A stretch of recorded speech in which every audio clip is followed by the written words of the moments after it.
Thank you, thank you, thank you. I'm gonna leave that logo up there. I'm gonna leave that logo up there just for a little bit longer, so you guys can be like, "Why has he got it up there blocking him?" Because it's about the Sunfish King, people. This is another one, Hot Facts interview. You know who this is? This is Robert Reese, and you see that guy sitting right there. You know what? I'm not even gonna do that anymore. I'm gonna go ahead and take this down so you guys can see him all the way.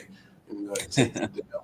Take that down. You guys see him right there. This is the Sunfish King, people. I've been announcing this interview. Those of you who are brand new, before we get into any of this, this is the interview section of the Hot Facts brand of the channel here. So please like, share, and subscribe to both channels here. If you are new to me and you were just stopping by, if you are going to watch this on the replay, go ahead and hit that bell, subscribe to get notified. Make sure you head over to the Sunfish King. Everybody has a little inner fisherman in them. You never want to keep that out of, you want to keep it in touch, but not out of sight. So if you want to hear some of the best stuff going on from a sector where people, it's a lot of good stuff going on. They got fish, they got barbecue, they got everything else going on down there. Go ahead and check on in. Hit that like, hit that share, get notified, hit that bell for the Sunfish King also. If you have any people that like to go live or watch live, make sure you share the live streams also. Sharing is caring. But without further ado, you guys know who I am. I'm going to let this guy go ahead and introduce himself. The floor is yours, my man. What's up, everybody? You're watching Hot Facts with Robert Reese. I'm the Sunfish King.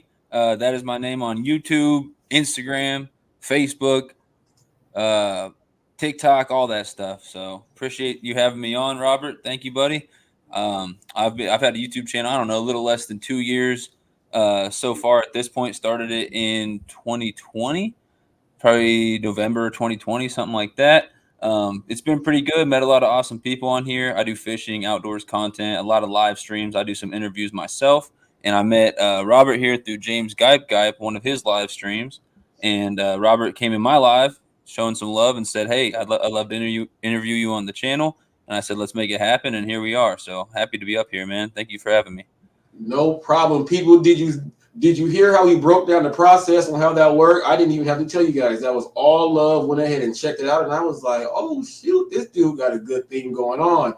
And what I mean by a good thing going on, people, he has a really good thing going on. Hold on, who we got in here? We got Central CVA, Valley what up? Adventures. That's my bro right there from California. What's up, Central Valley Adventures? How's it going? How's it going? People, that's how the process works. When you see something that, like he's got something going on, you go ahead and make that connection. For those of you who are brand new to being a content creator and you are looking to get some exposure, look at it in the same way as the music business, as magazine business, or whatever it is. People, you have to network because there's different people. Yes, everyone is doing the same thing, but there's different niches, different genres. You have to know to collab, see what your fit is. You have to know all that stuff to better perfect yourself when you're going into this realm. And this man has a great channel, and he has a lot of great support. And we said his channel started about 2 years ago. Now, this channel of mine has started 6 months ago. Okay, so it started 6 months ago. I have another channel, but I didn't use it as far as promoting. I'm a personal trainer and a nutritionist, so I had videos up for my clients to help them, stay into it, when they're away, stuff like that. But this is why my first one that I put all of my energy and effort and all that stuff into.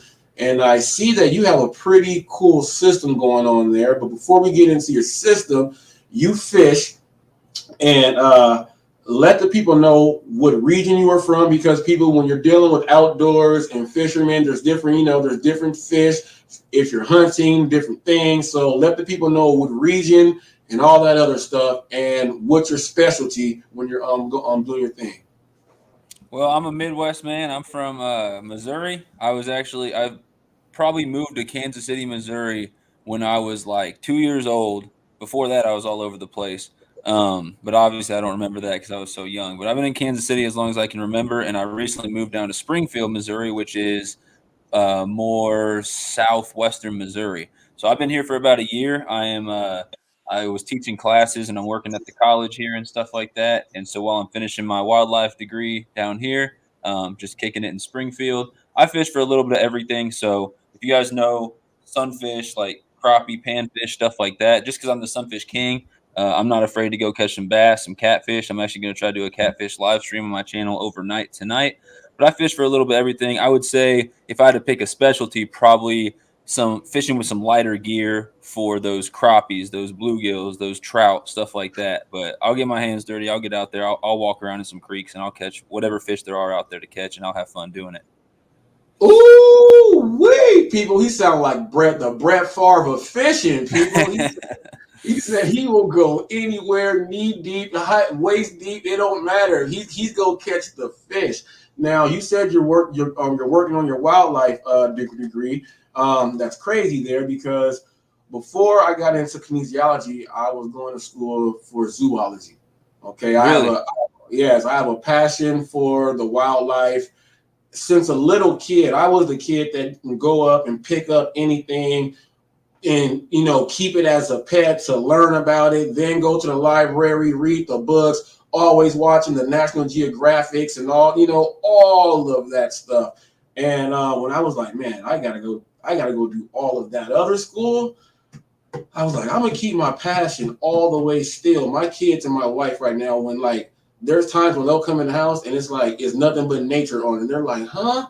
No, it stays on. Now my friends crack jokes because when we go outside, they'll say, hey Rob, what's that? And I know what it is. I know what it is. I can tell them about it and everything else. They like to crack jokes.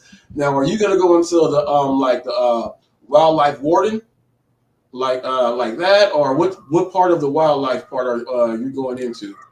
So I originally, I gotta say what's up to my boy Snake River Catfish Slayer, because he just came in the chat. What's up, Snake? We got my boy Snake River and Central Valley in the house. Appreciate you guys stopping by. But I originally wanted to go and get a PhD and go all the way, right, and do some research. So I'm out there, doing research projects in the woods, and my specialty is trail cameras, so setting up cameras, and I kind of specialize on the mammal side of things, so doing research on mammal populations. As of right now, the path to get to where I'm at was not a straight path. It was a winding path. I went the path of being a writer, then I wanted to do business, and then I finally settled on wildlife because that's always been my passion. Kind of like you said, I can totally relate to what you're saying with that. What up, JTC? How's it going? A lot of awesome people coming in here. That's what's up. I told you I'd try to get my people in here for you, man. But right now I'm going to settle. I have my bachelor's. I got one more year until I have my master's in wildlife biology. And so right now I'm doing some research projects, like I said, with mammals out in the woods. So I don't know if it would be a policy thing like a game warden or something like that, or a park ranger. It might be more along the lines of going out there and doing surveys and doing research, setting up cameras, finding out what different management techniques, how they affect the population, how they affect different mammals and different species. And then once I do the research on that, then I let those game wardens and those people who make the policies know, so that they know what to do to make the best decisions and stuff like that. So more of the research and the naturalist side of thing than like the actual enforcement and game warden side of it. That's perfect right there, because to do those studies, you're gonna have to do some tagging some animals. You know what I mean, and monitoring them while the developments are going up to actually see how it's gonna. That's the best side to be on, because that's not the law side. That's the real side. You're saying what the facts are, and now the law has to go ahead and do that part right there. Keep my joy where it is. I don't want to mess with that joy. I feel that all the way. Now, fishing out here, we have a few spots out here. We have Fisherman's Retreat right here. It's like one of our local favorite spots. A lot of catfish. You get some trout. We have it's called Lake Paris. Now they stock that with all type of fish. Now you get some people that go out there and they're pretty good, but a lot of people just don't go out there catching like that. We have a guy, and his name is Shamo, because he shames people when he goes to Fisherman's Retreat. He goes there and literally like 8-9 catfish. He just catches and he catches everything, and he'll just show up and just go to the camp. People are already there and they haven't caught anything. He'll just go boom, boom, boom, and they're like, "What the hell?" And he does his thing. So he's the king. He's the king there. So how did you get your title? The Sunfish King? Well, Snake River Catfish Slayer, who's in here, is going to say I'm not the Sunfish King because we had a tournament recently and he caught better fish than I did. So that's kind of a sore subject right now with him. So I'm sure he'll give me some crap. But basically, believe it or not, I do fairly well for myself out fishing and catching a bunch of different fish. But believe it or not, I actually didn't start really getting into fishing until around age 24. And I'm 26. I turned 27 in September. So I literally have been fishing less than 3 years. It'll be around October, November will be like my 3-year anniversary of really being into fishing. But when I first got it, I didn't have a YouTube yet. I downloaded an app called Fish Brain. That's what this far, I guess on your guys' right, that logo right there is a Fish Brain app. So it's kind of a social media mixed with, your standard fishing app and stuff like that. But I was so excited to get that and to share my catches with people because, I taught myself how to fish and everything like that. And I was just happy to catch anything. I was posting all these, every little tiny sunfish I would catch out there. I would post everything. And there was a leaderboard on there. And every month I'd have the most bluegills and the most green sunfish and like all these different species and stuff like that. And I was proud of that. And I was cool with that before I actually started my YouTube. But a lot of people on there were, I don't know if they were joking to give me a hard time or if they meant it like as a term of like endearment, but they called me the Sunfish King. And so my name was originally on there was my actual birth name. And I changed it on that app to the Sunfish King. And then I had a lot of people, once I started getting into catching bigger fish like catfish and bass and gar and all trout and all that other stuff. I had a lot of other people who were like, hey, you should start a YouTube channel. And I played around with the idea for a while. And eventually I just said, screw it, I'm going to do it. And I met a great community on there. It's been awesome.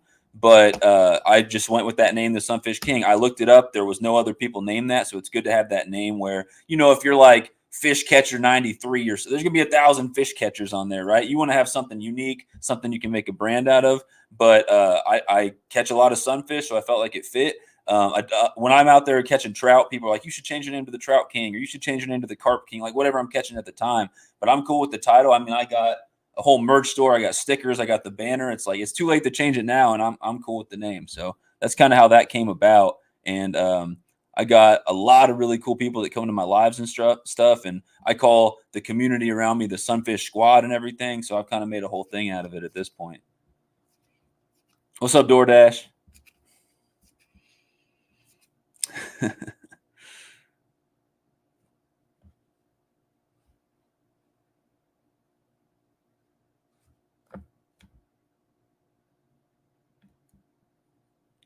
I don't know if my volume went out. I can't hear you right now for some reason. Oh, wait. It's back. It's back. There we go. I couldn't hear you. My bad. So I completely agree with you when it comes to the name. Now my original name is there, but Hot Facts is that's my brand, that's my show. I had to go ahead and make Hot Facts what it is and what it is. So you've gone out there, started off, taught yourself how to fish. You go to places and you just start catching the fish and you change your name and people start like just coming more with the name. Now, because of that, have you got any sponsorships from local fishing shops or any t-shirt places? I don't have anything local going. I need to go around and talk to some people, but at this point, it's like with college and everything, I have such little time to work on my own content and to promote the people I'm already working with and the partnerships I'm already working with. And I like to support everybody as well. So that's time consuming. So I'm not ready right now to go out, look out for local things, but I've got a sponsorship with mine are more like national companies and stuff like that. So I got Bass Finder, which makes the best mystery tackle boxes there are. I'm a sponsored angler with them. Go ahead and shout them all out. Shout your sponsors out. Okay, we got Bass Finder, which makes the lures. We've got Bad Bass Apparel, which is fishing apparel. We got Eternal Anglers, which makes fishing gear and fishing apparel as well. We've got Ranger Pete's custom baits as well. What up, Pond Hopper TV? Welcome in. Just became a sponsored angler with Cass Cray Outdoors, and then we've got what is his name? I can't even remember. Creeker Custom Rods, who makes custom fishing rods. I was getting a nice custom rod sent to me from him, And then he had a tragedy struck. His house burnt down. They lost their family dog. Luckily, all the family members were okay. So he's still building his company back up. But once he's up and going again, I'm going to get some custom rods and get him all shouted out and everything as well. So those are the companies I work with right now. And I've had plenty of offers that I've had to turn down just because I don't want to spread myself too thin. I want to actually be able to put time and energy into promoting these people if they're going to promote me and help me out. And I want to be able to do it like to the fullest, to where I'm not, to where it's like a lucrative deal for both parties, if that makes sense, with all these partnerships I work with. That makes perfect sense. You have a pretty good portfolio there, people. That's why I told you guys. I said he's the fishing extraordinaire. People, look, you don't just and I'll tell you how it's not a fluke. You know, you might hear someone that's may have been at some of the tournaments you've gone to, you know, before you were the Sunfish King. You know, they'll go ahead, well, that's luck. He just caught something, changed his name and all that. But people, he's in college for people to go out there to do the real wildlife research. He's out there to do that. So his connection with the fish, he is catching people. There is no fluke there. It just goes naturally. He's doing what he naturally does, and that is cool. So you got a lot. So to add in, you said don't want to spread. Now I'm pretty sure some crappy. I don't want to say crappy because I will say crappy because you get some people and they know that they're putting the cheapest of the quality and everything, and then they want to go over to you and try to, can you sponsor this, knowing that snapping and breaking and all of this other stuff. What's your process when deciding if it's a yay or nay?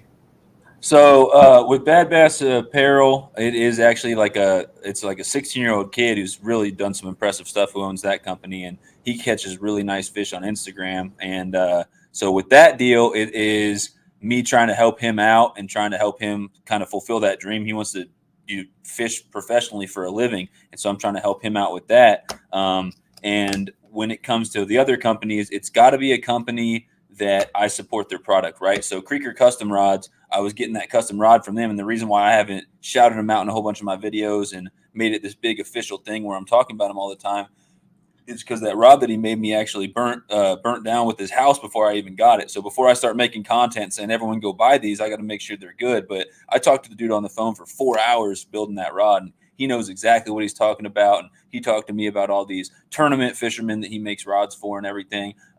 The Bass Finder box, I got one of those boxes, and trust me, it is by far the best deal of any mystery tackle box you can get. With Cass Cray, I know the guys personally, and they make a lot of the baits that I like to fish. And so I look for a company that I actually support the product, because like you said, I'm not going to say everyone go buy these rods, they're great, because I'm getting some money out of it or free rods and they're just terrible and they're going to snap. Like if I support a company, it's somebody that I really truly want to support. I believe that they make a great product, and I try to stay away from the pro staffs that just go out and try to pick up 50 people to promote their stuff. And they're like, oh, you can become a pro staff sponsor, but then you got to buy $50 worth of stuff. And then you got to buy this. And it's like, well, then what am I getting out of it? You got to look out for those scams and stuff. I think a lot of younger guys get sidetracked because they're like, I want a sponsorship. That sounds so cool. I want a sponsorship. And then so they pick up a partnership with some company and they don't get a contract signed. So there's no guarantee that they're getting something out of it.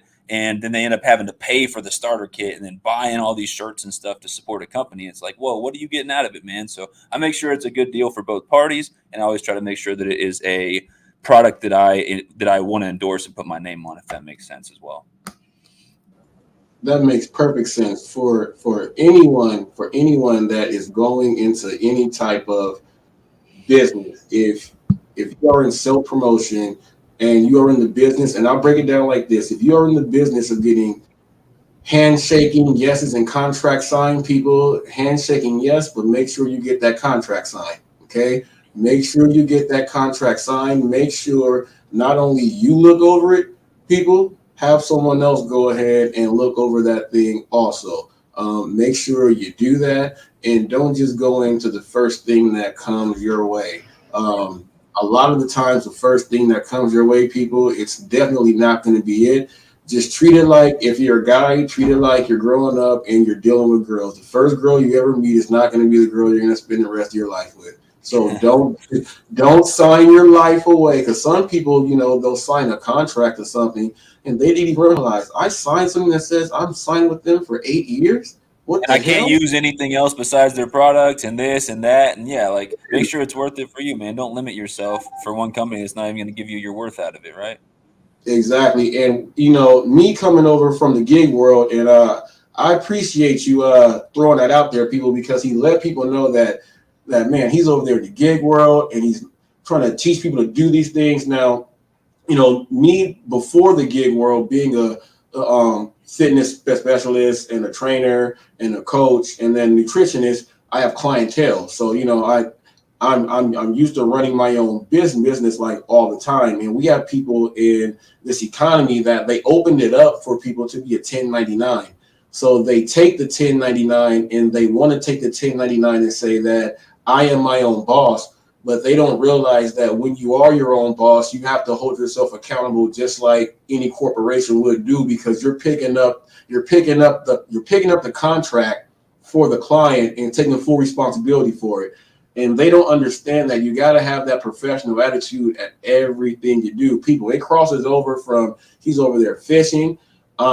We got the gig world, people outside of this. I got the fitness thing and the health. We have people that do so many different things.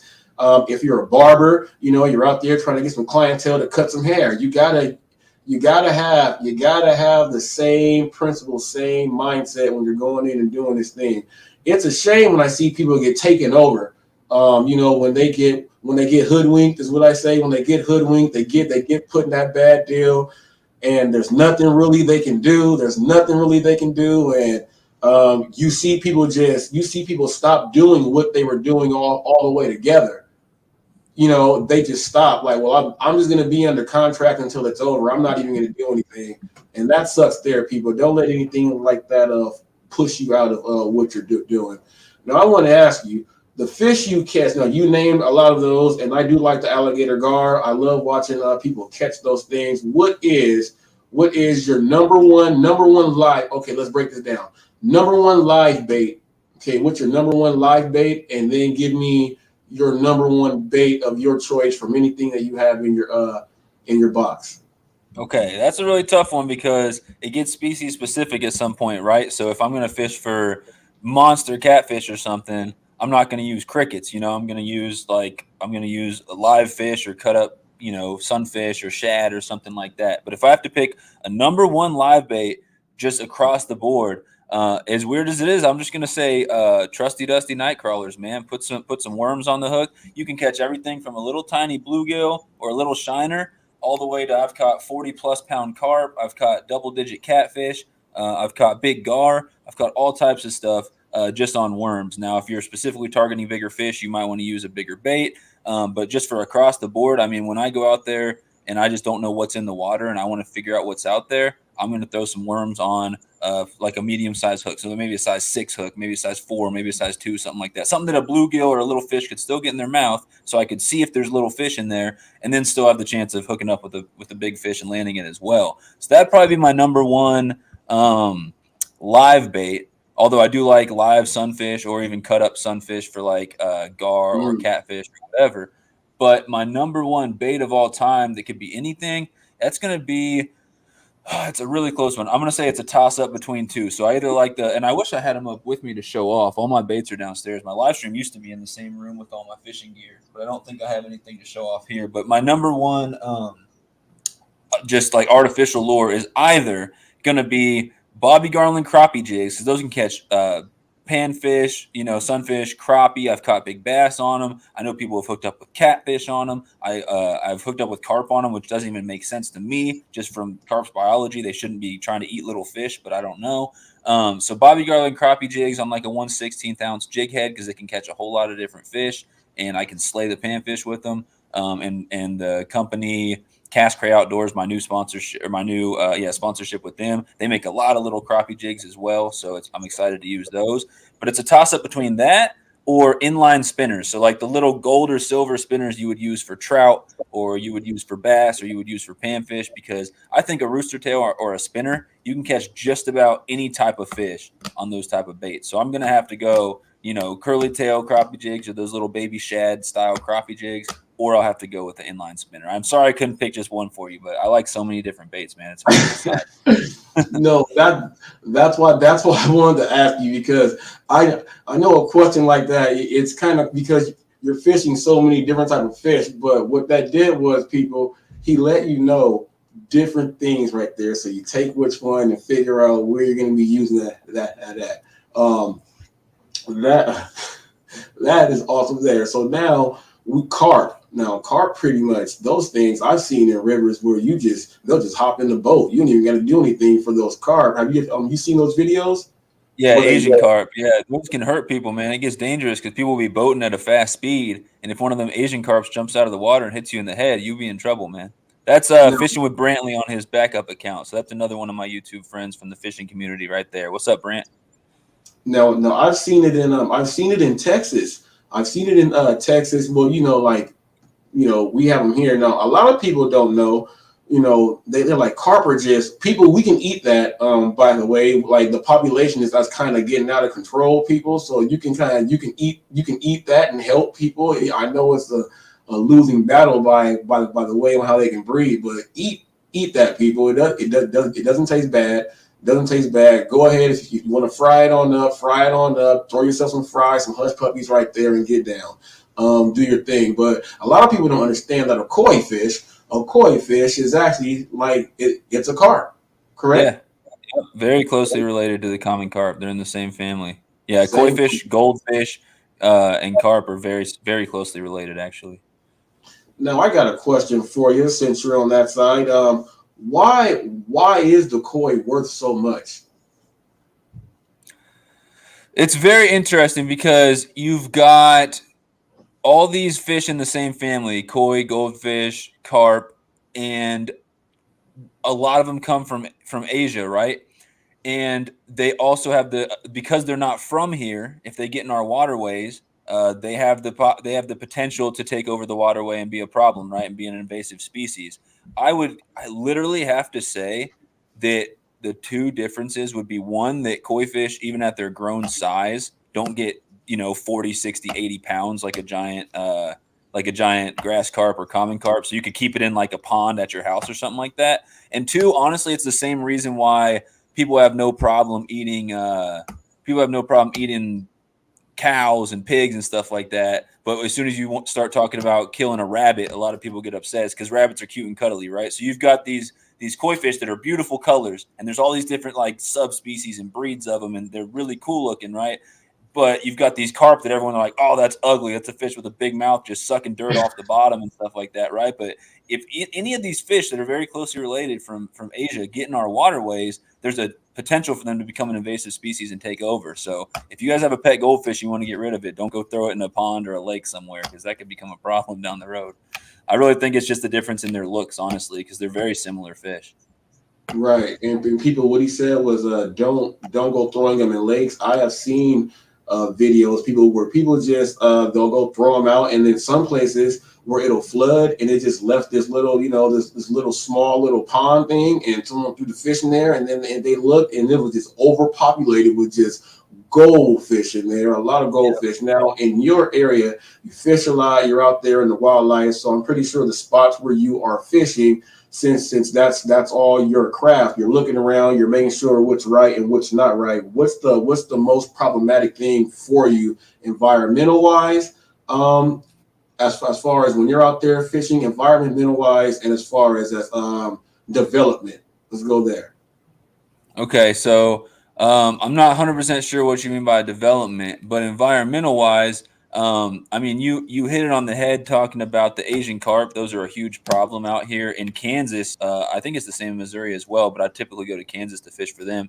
If you catch them alive, you can't throw them back alive. So you either have to just throw them on the bank and let them die, which is obviously a big waste. You can cook them up, like you said, and I got some recipes for those. I wouldn't fry them. I would braise those with some soy sauce and ginger, or I would smoke them, like you said, or use them for catfish bait. But honestly, people aren't going to want to hear this in the chat, but I think the biggest problem environmentally when it comes to just fishing in the waterways and stuff like that is humans and bad practices. So not only humans throwing the wrong fish out in the water, but leaving all their fishing line out there and, keeping too many fish and leaving their trash on the bank and stuff like that. So I'm definitely not guilty of that stuff. I always tell people that I'm fishing with, pick up everything you bring with you. Don't dump crap in the water that shouldn't be in the water. But the biggest environmental problem is just when people aren't thinking and being dumb and doing things that are terrible for the environment. Fishing can be great because the money that you spend on your fishing license goes to those conservation departments and goes to the people who are managing the waterways and stuff like that. And so fishermen are a really important part of actually maintaining the ecosystem.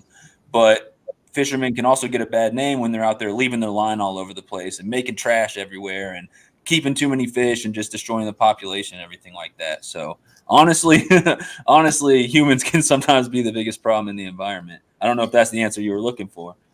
No, I'm not looking for an answer. I'm people are out there getting these straight facts. I'm not looking. Yeah, I'm going out there and putting out these straight facts. Now, people, yeah, that's crazy. Now, I want you to let the people know why it is important to follow. Let's say the rules and regulations as far as fish and when to fish certain fish and when not to fish certain fish. Can you break that down to people just so they can, get a little bit smarter here, get a little bit more intelligent? Yeah, for sure.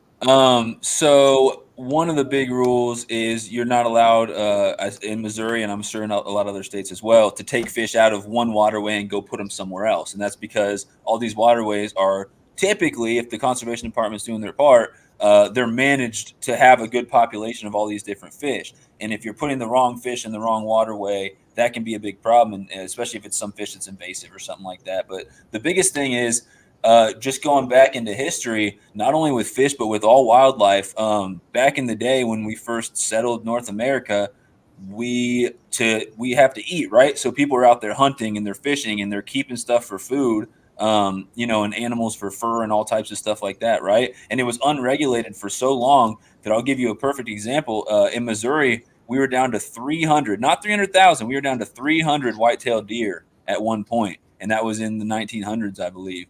And because of almost extincting all these species and species that actually did go extinct or at least locally extinct in areas, that's why the call for legislation became a thing. And that's why there is now conservation departments. And that's why there are Department of Natural Resources. And that's why these rules are in place to make it so that, yes, you can still go out there and harvest a deer. You can still go out there and catch a catfish and keep it, right?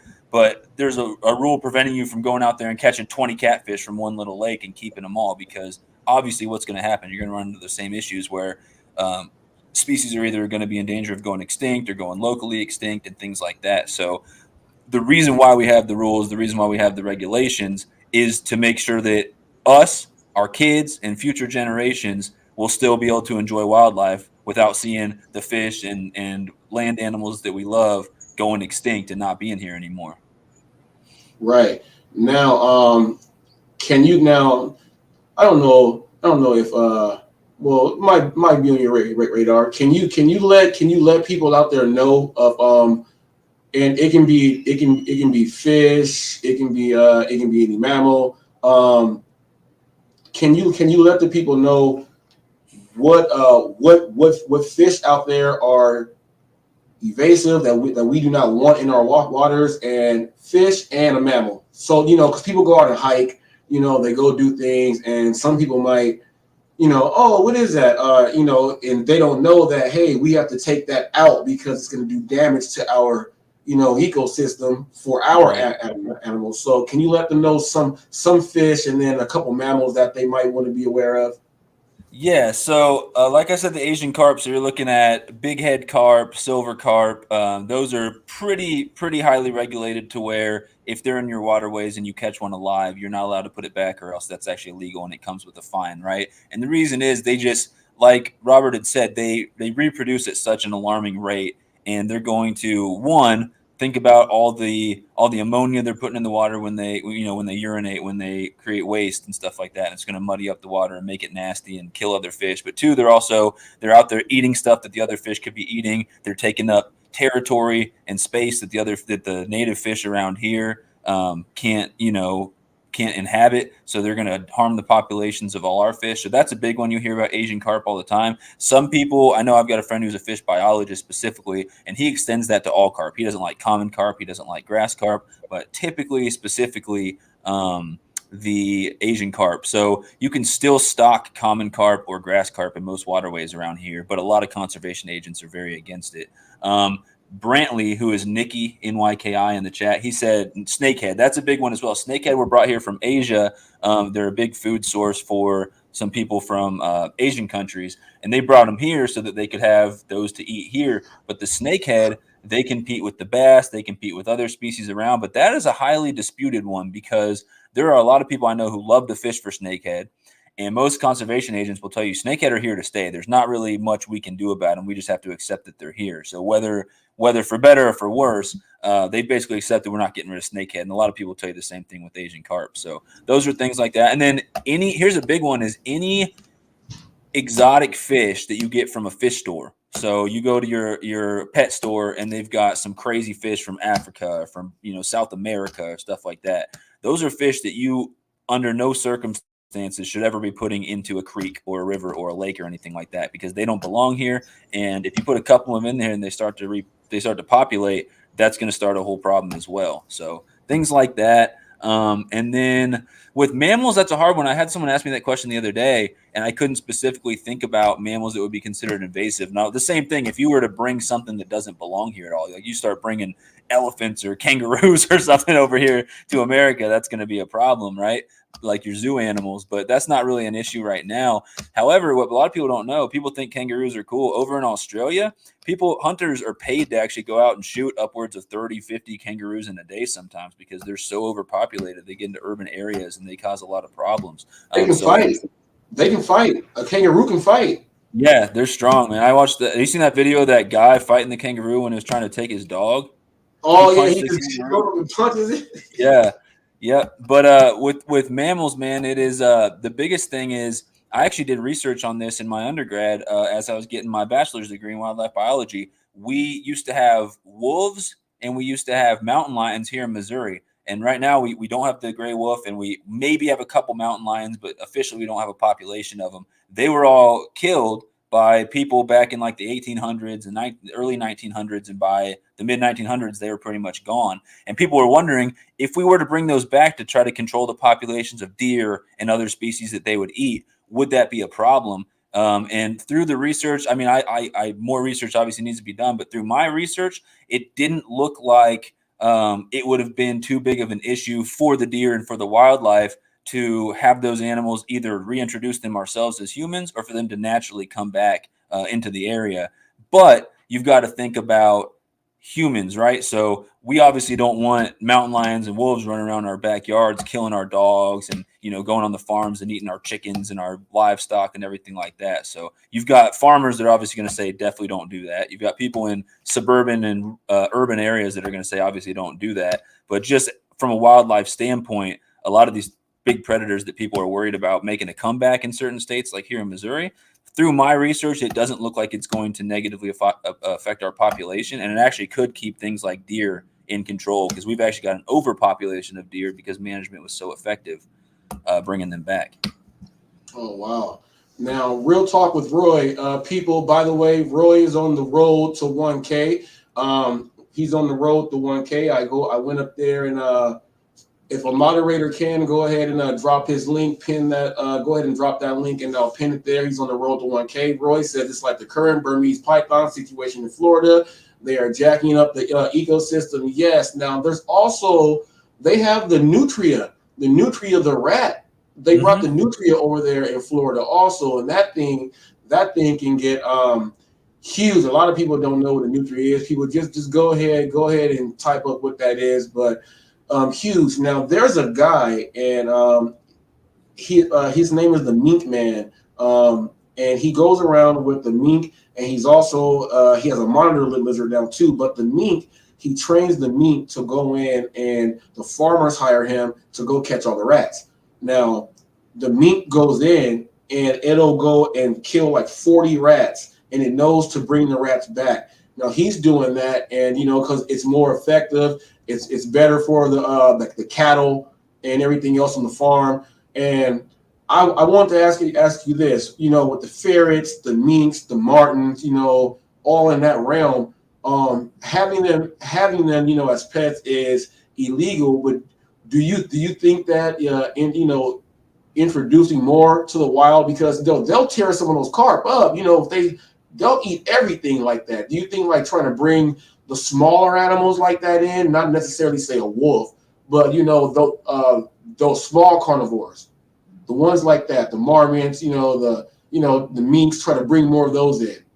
Yeah, I think obviously with anything, you've got to do some type, and it's hard to figure out what it would do for an uncontrolled environment like just out there in the wild, right? Because you can't just say, let's go let some loose and see what happens, right? Because it could be devastating. So you have to somehow simulate that. And a lot of these reintroductions and stuff, there is years and years of research that happens before anyone in the public hears about it, right? So that's something that scientists need to work at and see what do they think would actually happen when they do that. Now, just at face value, with how many look at islands and stuff like that, when small mammals, I mean, even cats are brought to like Mm, islands and they end up wiping out an entire species of mice or rat or something like that, which at face value sounds good because we don't like mice, we don't like rats, but sometimes that has a bigger impact on the ecosystem than you think, right? Like everything should be in balance out in those natural ecosystems, and if you extinct right, something or wipe it out completely, that creates a problem for some other things. So I would say at face value that doesn't sound like necessarily a great idea. Now there's the YouTube channels where people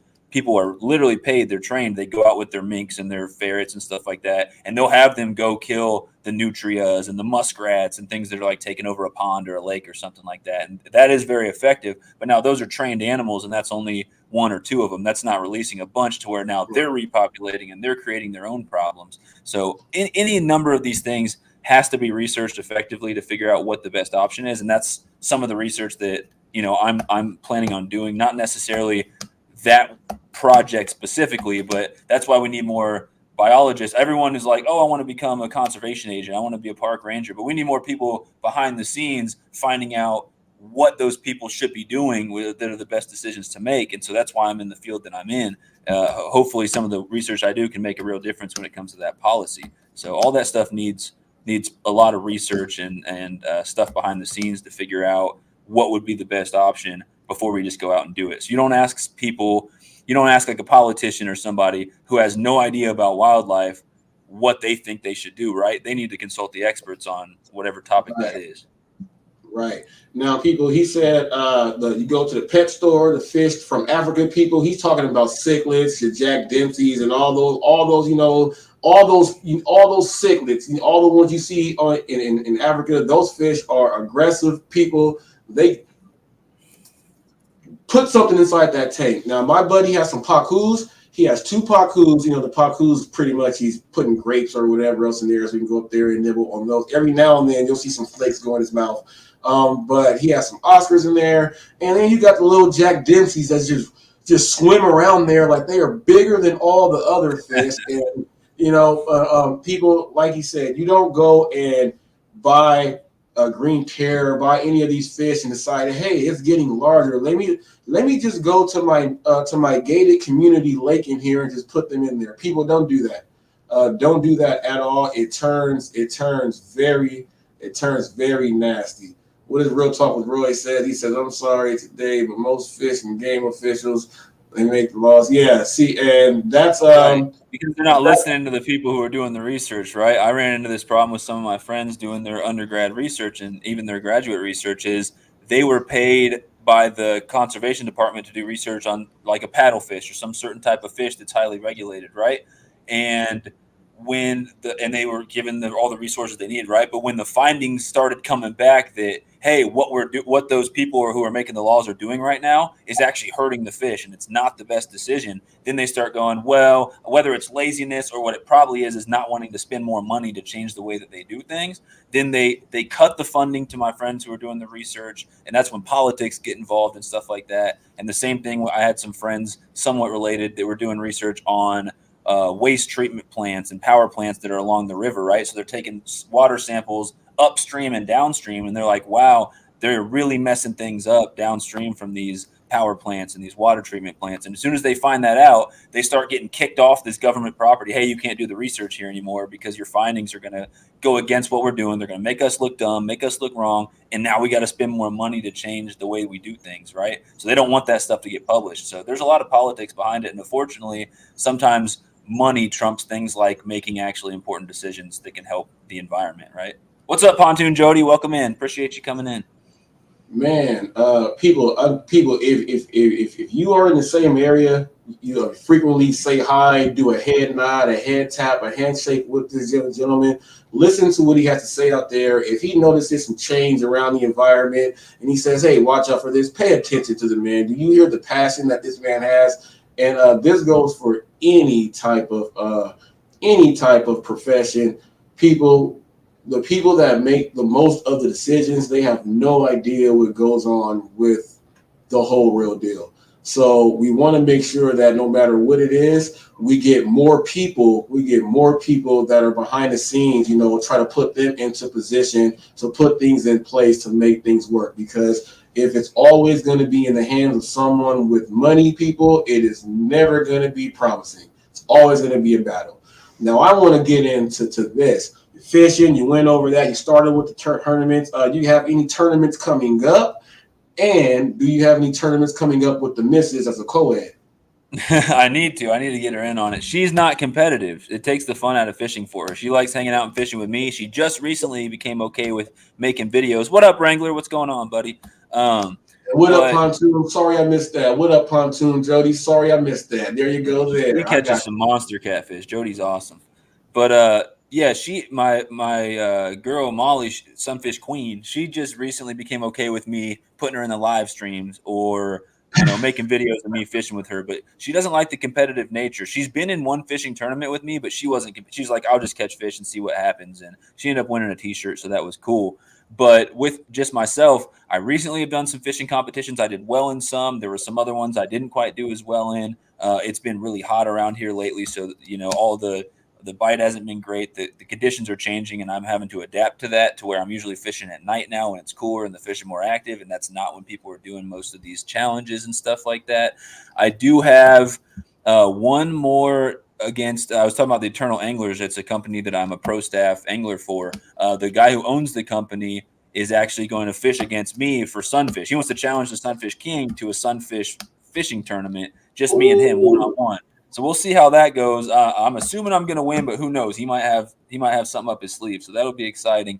And then I actually do not have a date yet, but I want to host a bass tournament in August. And if I get more time, maybe I'll look into a catfish tournament or a panfish tournament, which is like, bluegill, crappie, stuff like that. But it's happening for sure. I'm going to host a bass tournament sometime in August. It'll be me up on panel from the house like this. I'll probably be at my parents' house in Kansas City just because the internet's better there, and I'll run it from there. But we're going to have people up on panel, probably do some people Saturday, some people Sunday, and then whoever catches the most fish, there'll be some prize. Whoever catches the biggest fish, there'll be some prize. So it'll be a lot of awesome YouTubers getting together and getting their name out there. So it'll be a good experience for everybody. And when I do those things, I like I said, I'm a college kid. I don't have a whole lot of money. I'm just barely getting by with the job I have right now because of all my bills and everything like that. And I can't work full time, right?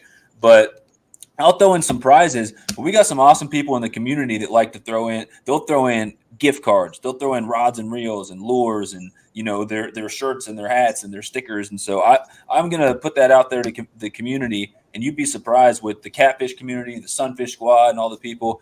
They really rally around and they get together and they'll make some awesome things happen when you call upon them, because what goes around comes around. So I'm going to do that tournament, and we should expect to have some pretty good prizes, but I just don't have a date on it yet. What up, SoFlo? All right, and yeah, I saw it. I saw one of the other lives. You have a lot of badges. You have a lot of badges and stickers from other people. How many badges did you have on that board from other people that fish? My decal board from other. Yeah, your decal board. Stuff. I got it right here. Yeah, can you show that?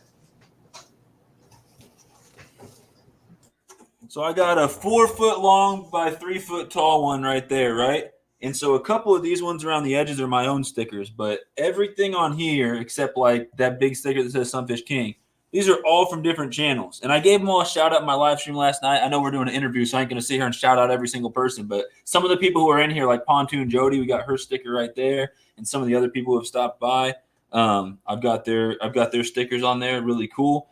And so this whole middle is pretty much full. I might be able to fit like a couple small stickers on there, but I haven't counted. I know it's a ton.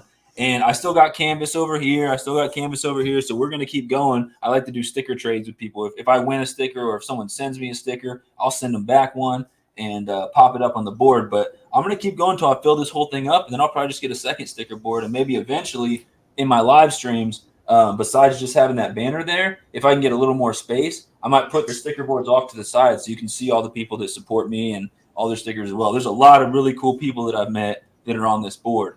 And, I mean, if you want, Robert, I'll send you some of my stickers, man. I got plenty of them, so just let me know. Hey, you know what? I didn't want to cut you off while you were doing that. I was gonna say, Dale, I'll send you a hot fact sticker because I do go out there and catch me a little something. I'm not the expert like you, but I do go out there and shake a tail a little bit. I'll send you a hot fact sticker. You know what I mean? Send me some of those, and boom, boom, boom. Yes, I like that.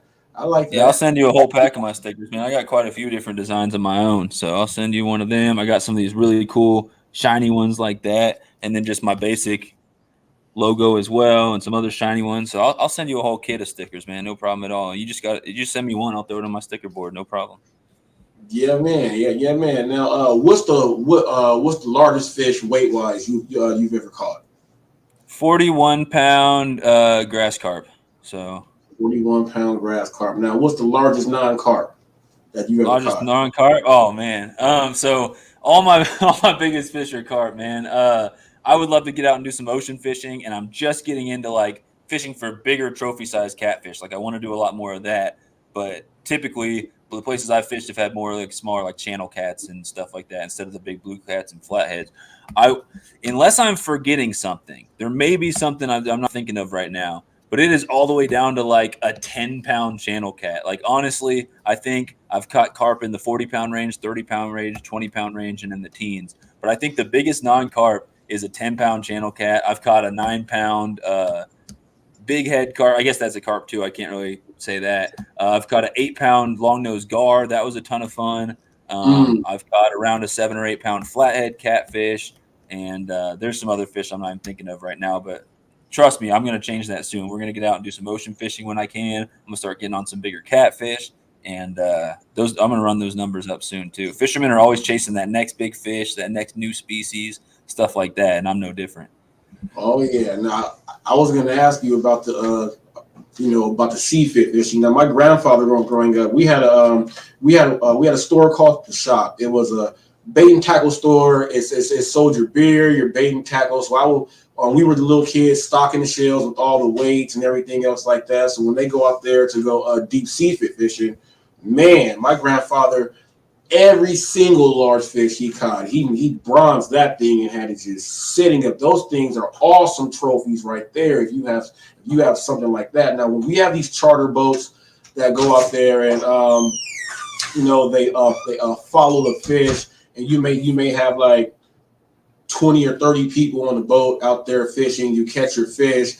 They got the people on the boat that clean it and they do all that other stuff for you. Now you get some people out there that catch some extremely, extremely huge fish. Now we get a lot of people that catch like barracuda out here on the coast. They go out there and catch those. But I heard those are nasty. I've never had one. I've heard they are nasty to eat. But to see there now, have you ever gone out deep sea fishing at all, or is that going to be like a new experience for you? So believe it or not, there's not any oceans nearby Missouri. I mean, unless you go to maybe Kansas, I'm about as far as you can get from the ocean, right? And so when I was a kid, before I got into fishing, I did fish in Florida a couple times, but that was always in freshwater ponds for bass and bluegill and crappie and stuff like that with my grandpa, and I didn't even go out that much. I have family in Florida. They're an hour or two from the beach. I lived in the Virgin Islands, but I was like 1 year old, 2 years old at the time. And I believe I lived in California just for a little bit around the same age, very young. So I have been to the ocean plenty of times on vacation, but I was not into fishing at the time. I have never put a line in saltwater in my life. I have never fished in saltwater. It is something if you guys have fished saltwater, then you probably don't understand how bad I want to go do that because I haven't had that. So that would be something completely new to me. I don't see a time of me going unless something comes up until I graduate. But when I graduate, I'm taking this trip, right? And I'm going to go to a bunch of different states and I'm going to get with a bunch of these YouTubers here. Like I'm going to probably go to Florida and get with SoFlo Outdoors down in the chat and get with John from Smallwater Charters and Coastal Fever and some of those other Florida people. And I'll be all the way up to Oregon and maybe Cali. And I just want to go to a bunch of different states, get with a bunch of different YouTubers, have some fun, meet some people in person, do some fishing, eat some good food, all that good stuff, get some videos, pop out some live streams. I think not only would that be an amazing experience and a great way to reward myself for getting all the way through school and getting that master's degree, but I think it would also make some amazing content for the channel and help other people make that content as well with some of those collabs. So that's like a dream trip I'm going to try to take. And you best believe I am definitely going to do some saltwater fishing when I do that. Let me tell you this here about the saltwater fish. You go out there, bait, you don't have to. No one buys bait. No one buys bait for saltwater. Look, you can go right to the pier, drop in just a line with nothing on the hook, and the mackerel's gonna bite it. And then there you go, there starts your bait, and then boom, you're on. You are on then. Now, whatever you catch is what you catch. You just got to worry about those sea lions, though. The sea lions know how to come up and snatch your fish right off. So you got to worry about those, but it's cool. But pier fishing is good. Going out there is good. We have a lot of people that go and fish for tuna, but they're out there for a long time. They're out there for a long time to go out there and catch. So really, really cool stuff there. Now I want to ask the future. What if, let's say, you're in school right now, trying to get that master's, trying to get everything going, but let's just say you get this huge fishing deal.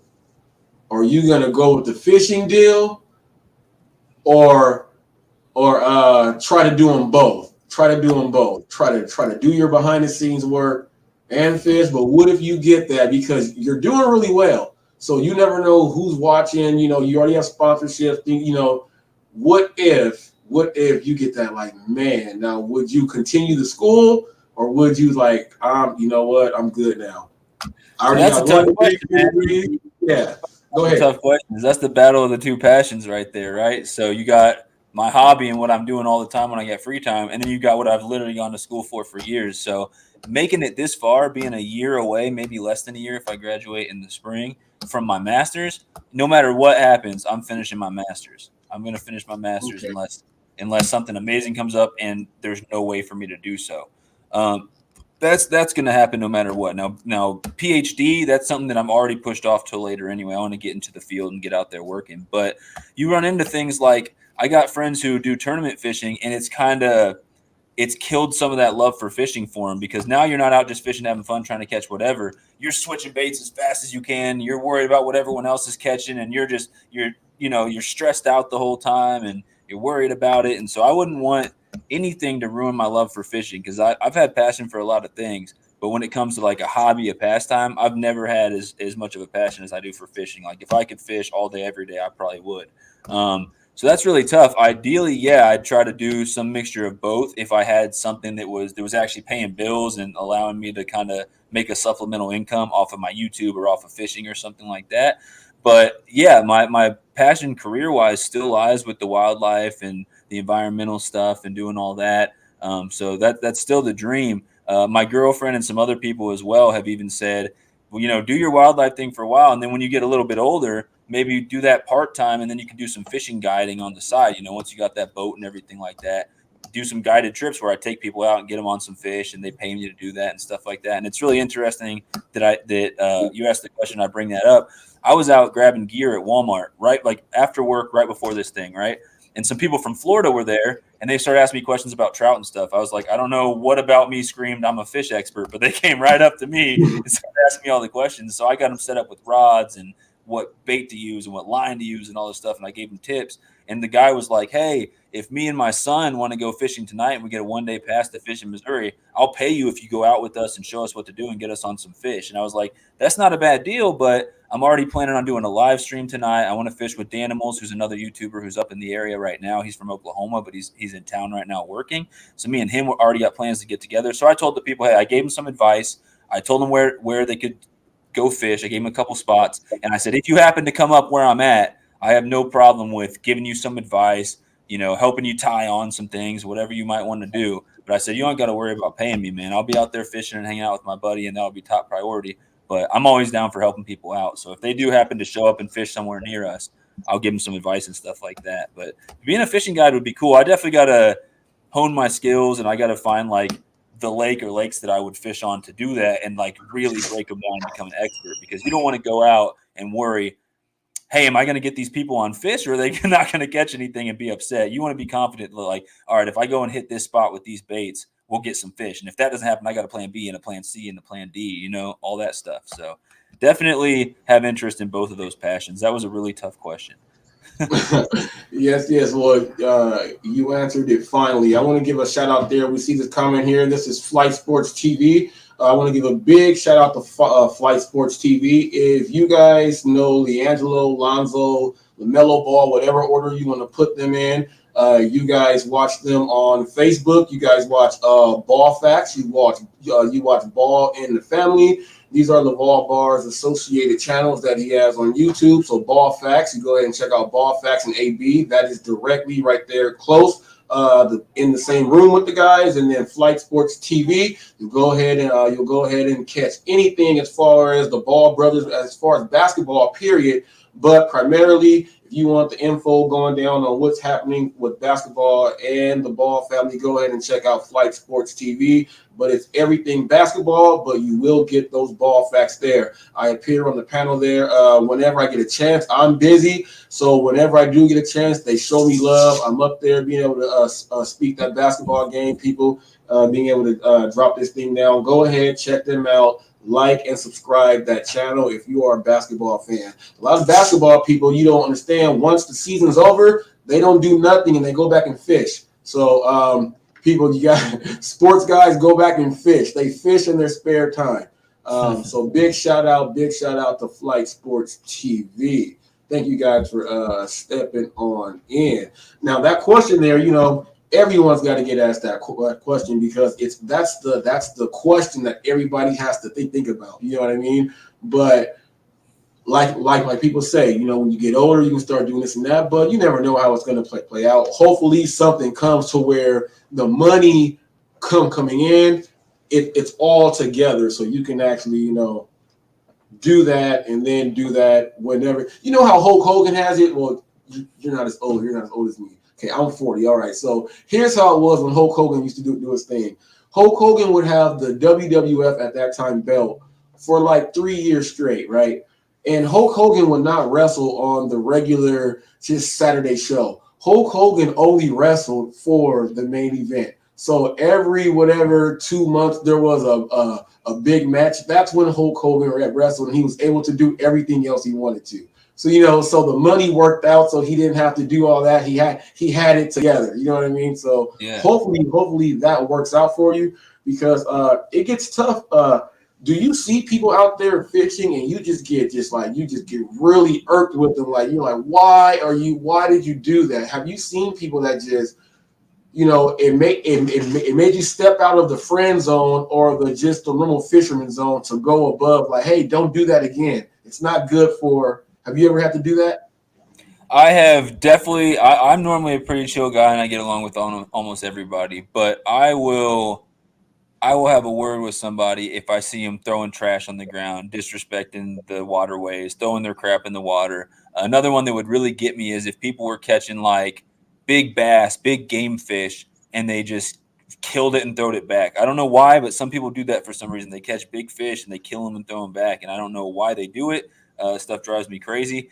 But either of those things would drive me wild. If I was out fishing with some kids, like a family member or a friend's kid, or some younger people, and there are people out there like cussing and drinking and making a fool of themselves, I might go tell them like, hey, I get that you're having fun, but we've got little kids here. Like, is there any way we could keep it down, or is there any way we could, both move just a little bit so that you can still do your thing and I can do my thing? There are a few things that will definitely get me and that will make me have to actually go out and have a word with somebody. Now, some people just get upset and talk crap on people if they don't know what they're doing fishing and they're making a fool of themselves, using the wrong things, not catching anything.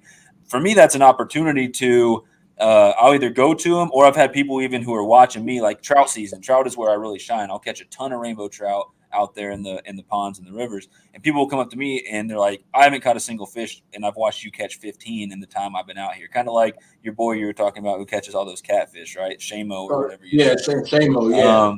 So, and when that happens, I have no problem sharing some of my advice and tips with them. Or I've even given random people some of my hooks, some of my line, whatever might help them catch fish, right? Because if I can, it's the whole teach a man to fish thing, right? Like, I help them catch one fish, or I give them a fish to take home. That's one thing. But if you teach someone a skill or teach someone a better way to catch a fish, then they'll have that for lifetime. And they can use that to put food on the table. They can use that to teach their kids. It's like the gift that keeps on giving, right? And I do my YouTube channel is a lot of things, but I try to be educational on there. I used to do a lot more. We did a thing called Multi-Species Weekly every week with some other channels, and we would talk about a different fishing topic, and we would answer people's questions. I would even have a notebook too, because like I said, I've only been fishing like 2.5 years, and so I'd write down advice that I'd get. So I love learning. I'm a student. I love teaching people things. And I was a college tutor for several years, and then I actually taught a class up here at the university for freshmen for the last 2 semesters. And so I'm a natural teacher, and I like to teach people and help people out. So those type of things, I'm going to be kind, and I'm going to try to help people out, because why not? But there are certain things, like I mentioned, with the trash or people just being trashy in general, that I will feel like I have to go have a word with them. And I don't go over there screaming and try to match their energy, right? I try to bring it down here so we can have an intelligent conversation. So it's not 2 people screaming at each other and just making a whole scene. You know what I mean? That makes perfect sense.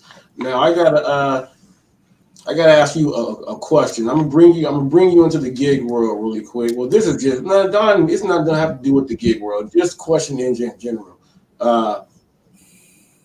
Great service. Great service get you paid more? As far as is that a question that depends on the industry or what you're doing? Like, if you're a fishing guide, if I bring that to fishing, right?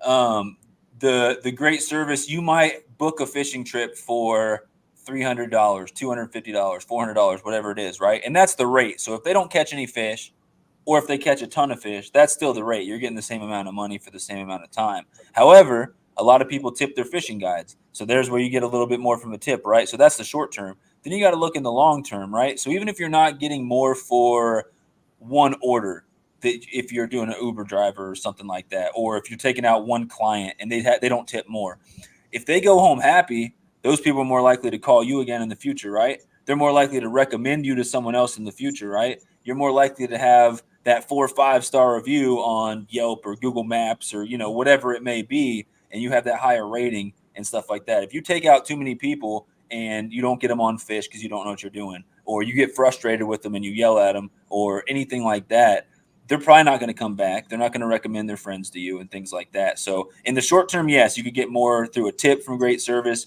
The product might be what the product is, or the service might be what the service is, to where you're not expecting more for great service. But in the long run, don't you think if you provide a better service and you try to be as accommodating as possible and you try to deliver as best as you can, don't you think that that's going to help you in the long run with more people wanting to come back and you getting more business in the future? That's the way I look at it.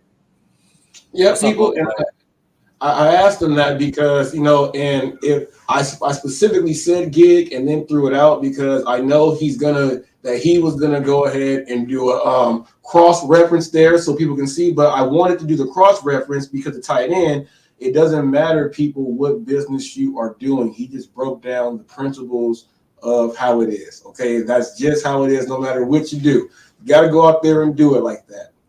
Now, we met people, like he said, on James Guide. Well, from James Guide, went in here, I saw him, and I've been participating in there for about 14 days now. 14 days. I told him when we had our interview, I said I'm going to go over there and and fully see what it's all about, and I'm going to participate. And I did that, and I fell into it, and it goes into exactly what I do. Like I talk about this stuff, and it's good because I'm meeting new people. Met this gentleman here, people met him in there, and there was no phone call. There was a hear from guy, boom, and then automatically understands the aura, the positivity there. Checked out the channel, everything went like that. So now that you checked me out a little bit, you gave me a pub. Now that's your on Hot Facts. Two-part question. What do you think about the Hot Facts as far as this interview show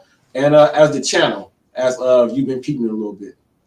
So yeah, like you said, it's not like I've been watching your channel for the whole 6 months you've been running it, right? So we just met in the last 2 weeks or so through James Gype. So, and I support probably a couple thousand of people on YouTube that I support, right? And I try to get around to everybody. I can't watch every video by everybody, but from what I've seen, man, so I've seen a couple of interviews that I skipped through that you've done with other people. And I think that, I might be biased because I'm up on here, but I think this is one of the best interviews I've seen on the channel, right? But that's just because it's about fishing and that's what I like. But I think you know how to give a good interview. You ask great questions that have to do with fishing. You actually knew what you were talking about with the wildlife side of things and everything like that. You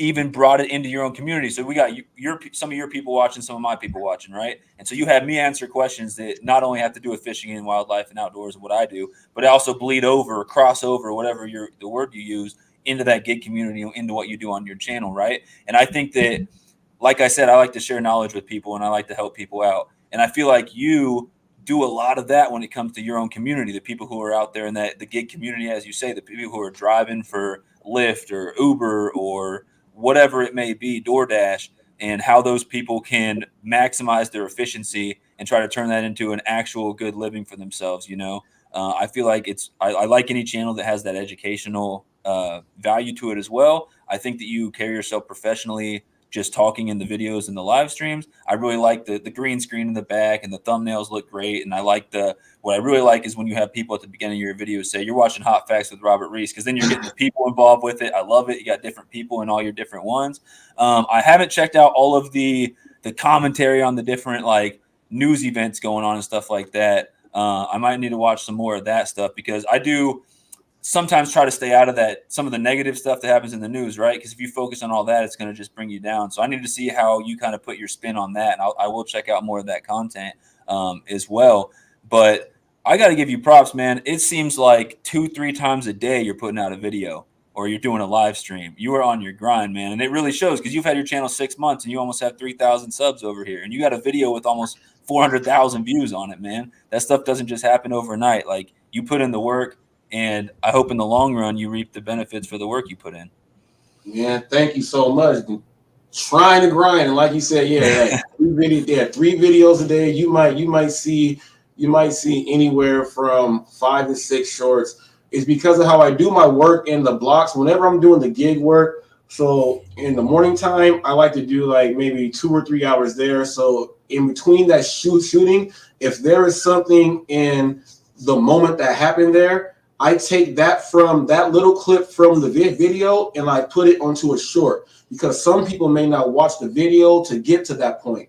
And I feel that might be the point. So I take those out and I put it as a short, but it's also still in the video. So that's how, even though some of the videos don't get their due, a lot of the thousands are coming from the parts that I know in those videos. I use those as shorts. And then that's how it's been.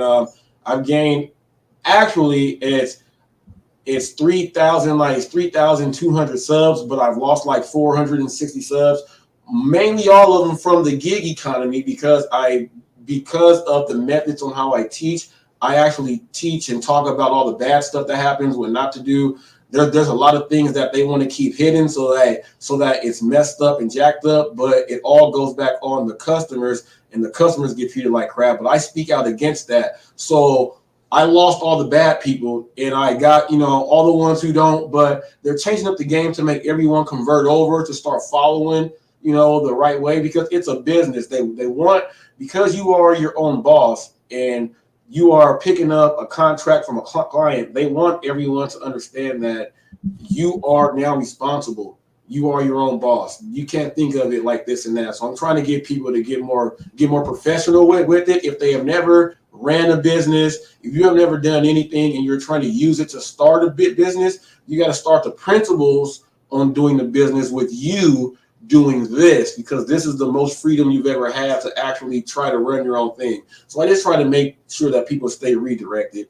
You know what I mean? And I like to do these interviews with people from all over the place, just so that I can keep getting my niche in this whole YouTube thing is my hot facts, because I'm in the gig world and that's part what I do. But my real passion is the journalism part, you know, conducting these interviews. So as long as I can get someone all different walks of life, their people are going to come and check me out and see that, oh, dude's real cool. Boom, boom, boom, boom, boom. But I'm interviewing someone all the time.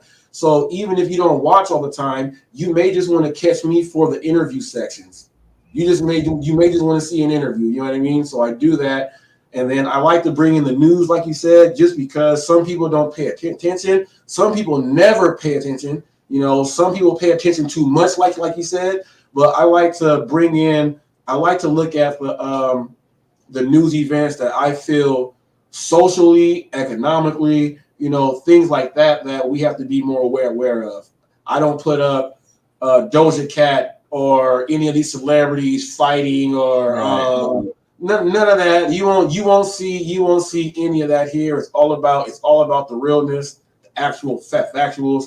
And I like how you said he does this and does that on the shout out, because that's how I like it. You know, you couldn't really narrow me all the way down to the gig world because you said, no, he does this. But then I've seen this and he's got interviews, you know what I mean? So I like it like that. And that's exactly what I was trying to get out there so people can see it's a variety channel.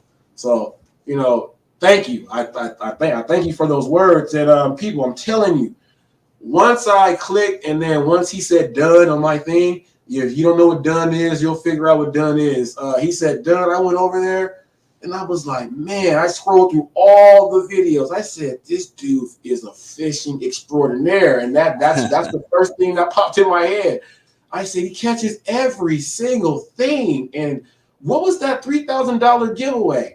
What was that about? Yeah, like I said, I'm all about supporting other people and helping the community out and stuff like that, right? And I try to keep my videos on my channel PG, maybe PG-13. I try to keep them appropriate to where if younger kids are in there watching, their parents won't be like, hey, you need to turn that crap off. Like, I try to keep it somewhat family friendly. And the reason is I'm all about getting the kids out there connected with nature and getting them fishing. Nature, wildlife, that was my passion when I was younger. Too many kids these days are on their phone, on their devices all day and don't get out there and connect with nature. There's a lot of great things that you can learn from being out there in nature, great lessons and stuff like that. And it can also keep you out of trouble. I know with the passion I have for fishing right now, if I had that passion when I was 15, 16, 17, I wouldn't have gotten as much trouble as I did. Not that I was a big troublemaker, but you know what I mean. There's just some decisions I wouldn't have made. And when I had free time, I wouldn't have been, bored and out there doing stuff I shouldn't with some of the neighborhood kids. I would have been out there fishing and doing stuff like that.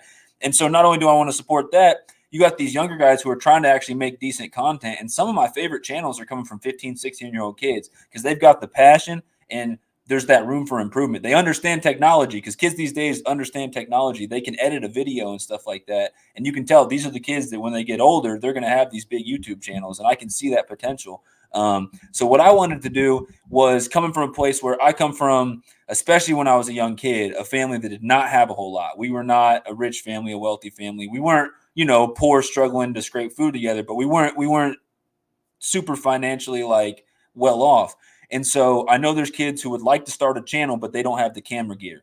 They don't have gear for fishing and stuff like that. And so what that giveaway was, it wasn't like, oh, we're going to give somebody $3,000.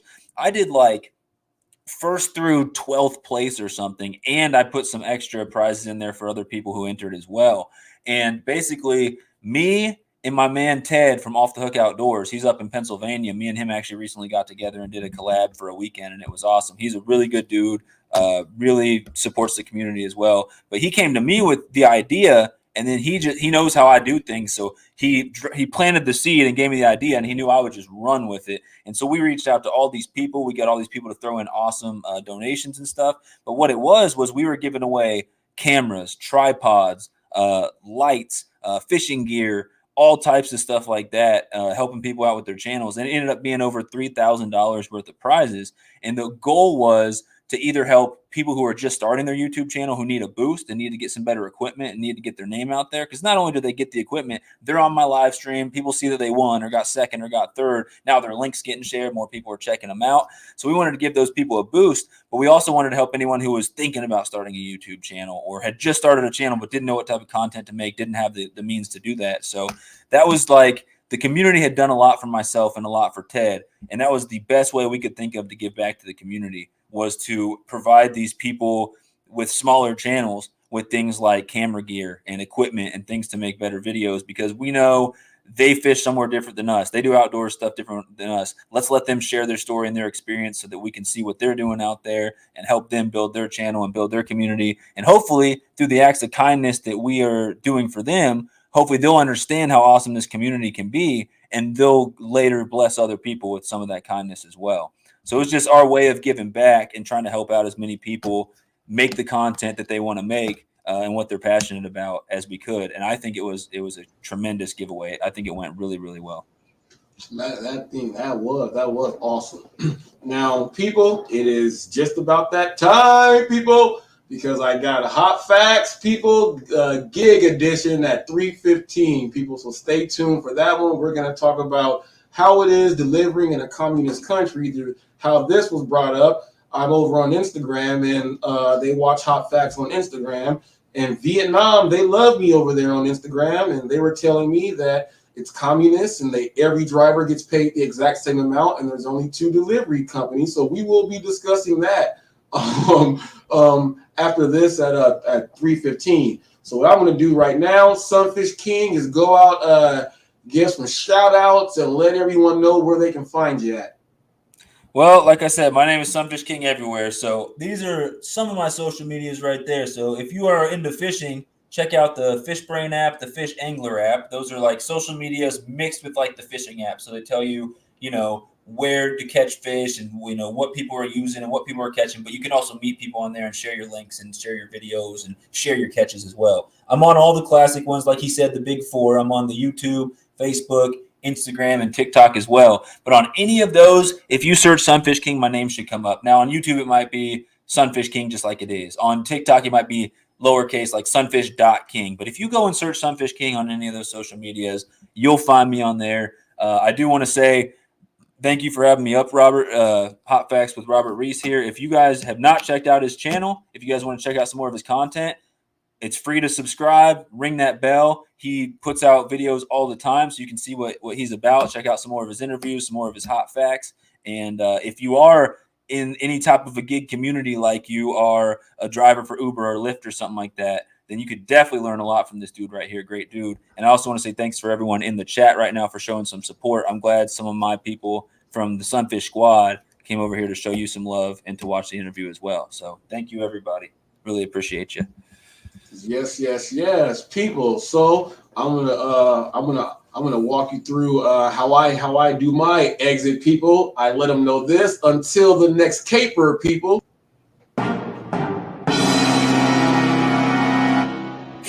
I'm out like Chuck Woolery in 2 and 2.